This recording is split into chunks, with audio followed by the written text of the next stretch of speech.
Bonjour. Alors, dans la dernière vidéo que nous avons fait sur le point boursier, nous avions vu que nous étions dans un grand cycle haussier et que donc dans les grands cycles haussiers, il fallait acheter quand les cours étaient à la baisse, avaient baissé.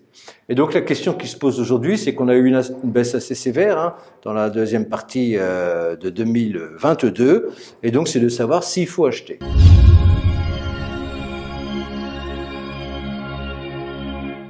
C'est cette question à laquelle on va répondre, et pour ça on va prendre le Standard & Poor's 500, toujours lui, et on va regarder, parce que c'est le marché directeur, et on va regarder, vous voyez, il est dans un grand couloir haussier qui commence donc à la fin de la crise des subprimes, et ce qui est très intéressant, si vous voulez, c'est que on vient de rebondir exactement en bas de ce couloir baissier. Donc si on regarde ce couloir baissier et qu'on pense qu'il va se prolonger dans l'avenir, eh bien oui, c'est un moment auquel il faut acheter. Voilà.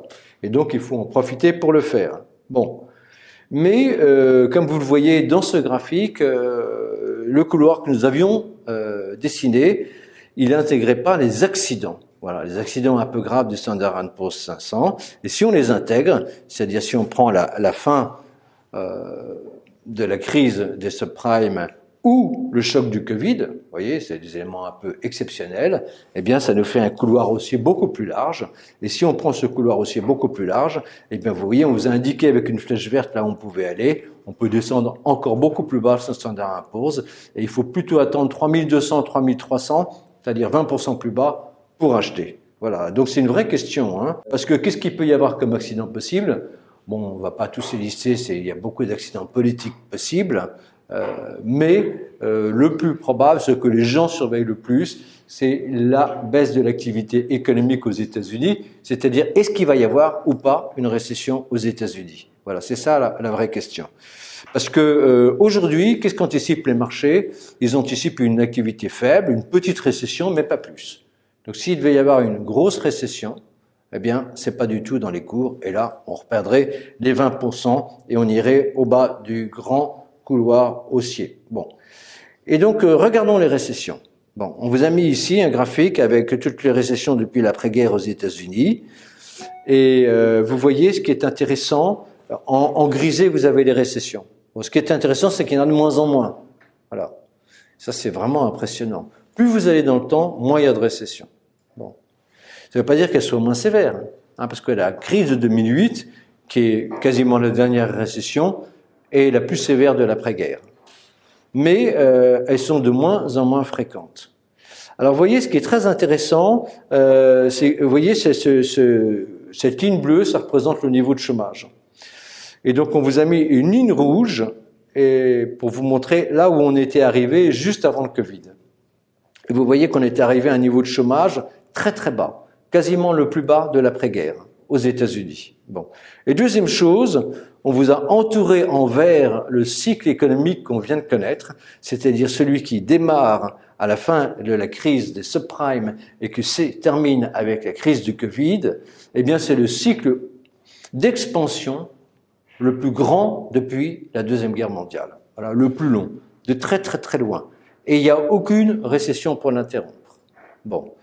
En fait, ce qui est très intéressant, si vous voulez, c'est qu'il y a une seule récession, qui est la récession du Covid, et ça doit être une récession gigantesque. Eh bien non, elle ne va que de février à avril 2020, et c'est la récession la plus courte jamais enregistrée depuis la Deuxième Guerre mondiale. Comme c'est bizarre. Normalement, après un cycle qui a été aussi long, on a une récession assez forte. C'est normal, c'est comme quand vous inspirez très fort, vous gardez longtemps l'air dans vos poumons, et bien quand vous expirez un peu plus longtemps. C'est normal. Bon. Pourquoi est-ce que d'abord ce cycle d'expansion de l'économie américaine a été aussi long? Parce que si vous voulez, quand Trump est arrivé, il est arrivé sur une économie qui était déjà très chaude. Et au lieu de la laisser tranquillement se refroidir, il a réinjecté massivement de l'argent dans la machine, avec des déficits budgétaires, des baisses d'impôts massives.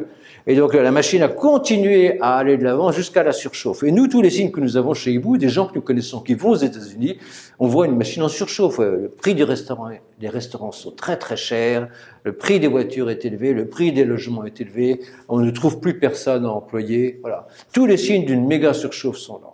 Bon. Alors, on aurait pu imaginer que la crise du Covid permette un refroidissement de l'économie américaine. Non, parce que les Américains ont eu très peur, à juste titre, et donc ils ont injecté massivement de l'argent par le biais d'une politique monétaire, d'une politique budgétaire ultra accommodante. Et on dit, je ne sais pas si le chiffre est exact, mais ça me paraît à peu près correct, qu'ils auraient injecté dans l'économie américaine à peu près 1,7 fois l'impact de la baisse du Covid. Bon. Alors que par exemple en France, ça a été 70%, en Allemagne une fois.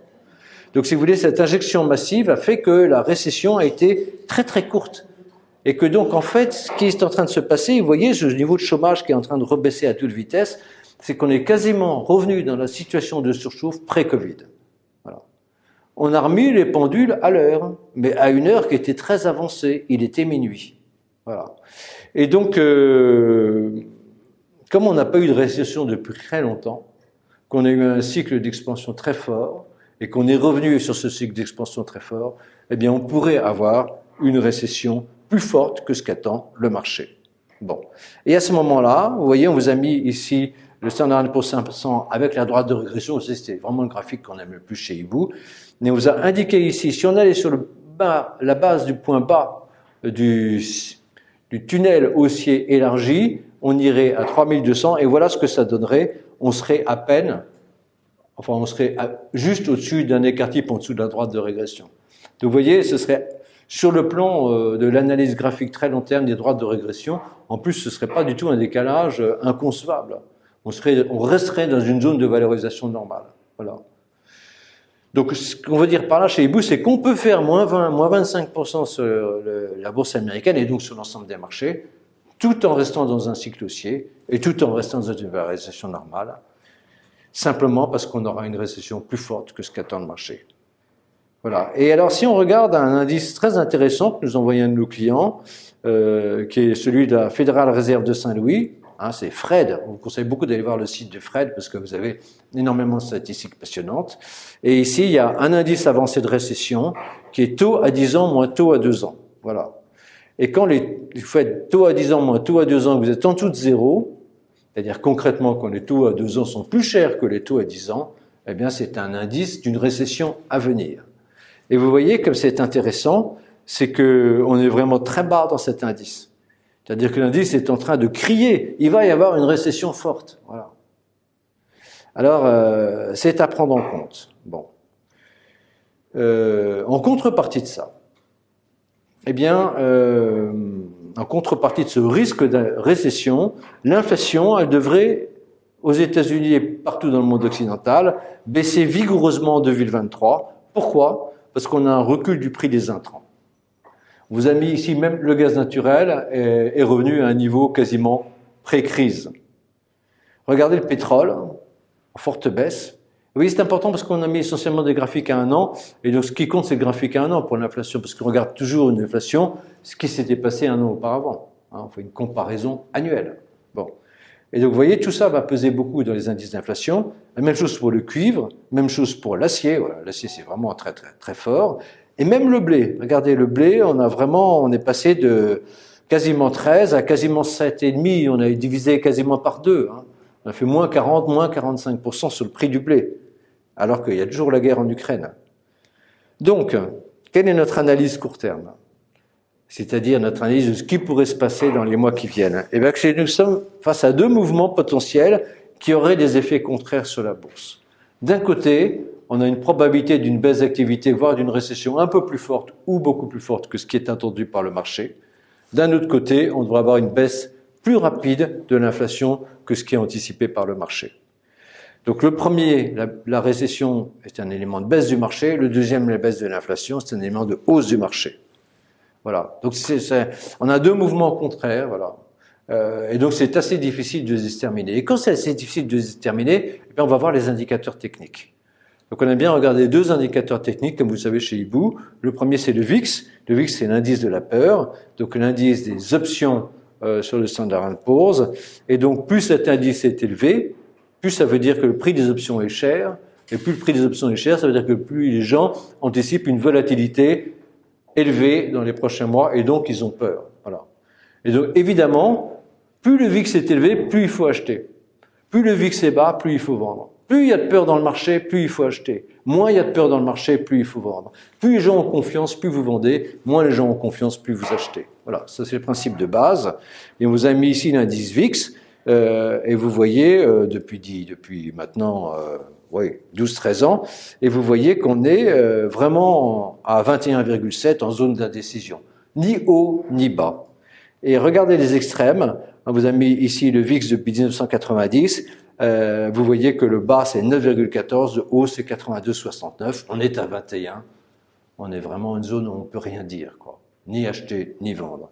Alors si on regarde un autre indice qu'on aime beaucoup, nous c'est les droits, c'est un indice simple, mais c'est les moyennes mobiles. Vous savez, quand les moyennes mobiles courtes cassent à la hausse la moyenne mobile longue, c'est ce qu'on appelle une croix d'or, et quand c'est le contraire, c'est ce qu'on appelle une croix de mort. Donc la croix d'or, elle promet un cycle haussier boursier, la croix de mort, un cycle baissier. Et donc voilà, on vous l'a mis ici depuis 2018, et vous voyez, signal de hausse, signal de baisse, signal de hausse, signal de baisse. Ça marche toujours très bien. Et donc où est-ce qu'on en est aujourd'hui? Eh ben, on vous a mis le zoom sur aujourd'hui. Eh ben, aujourd'hui, on est vraiment, comme sur le VIX, en zone d'incertitude absolue. Donc c'est compliqué, on sait que l'indice peut encore, les marchés peuvent encore perdre 20 à 25%, on n'est pas du tout sûr qu'ils vont le faire, peut-être qu'on a fait le point bas et qu'il faut acheter, parce qu'on est toujours dans ce grand cycle aussi long terme. Et donc le problème c'est quand on est dans une phase d'indécision, on ne sait pas quoi faire, sur quoi est-ce qu'on peut tabler, voilà. Sur quoi est-ce qu'on peut s'appuyer, s'adosser pour investir. Eh bien, on pense chez eBook, il y a des choses qu'on peut faire, et il y a notamment des secteurs qui sont des secteurs porteurs, et ces secteurs porteurs, très porteurs, c'est-à-dire que on peut investir dessus, et si ça se passe mal, ça passera moins mal qu'ailleurs, et si ça se passe bien, ça se passera mieux qu'ailleurs. Voilà. Donc c'est une bonne zone d'investissement, et les trois secteurs, c'est l'énergie, la défense, l'automobile, avec en plus le vieillissement de la population numérique, mais ça vous connaissez tous par cœur. En revanche, on va faire 3 vidéos pour vous parler de ces 3 secteurs, pour un peu approfondir l'énergie, la défense et l'automobile. Voilà, j'espère que ça vous aidera. À très bientôt avec l'équipe eBook.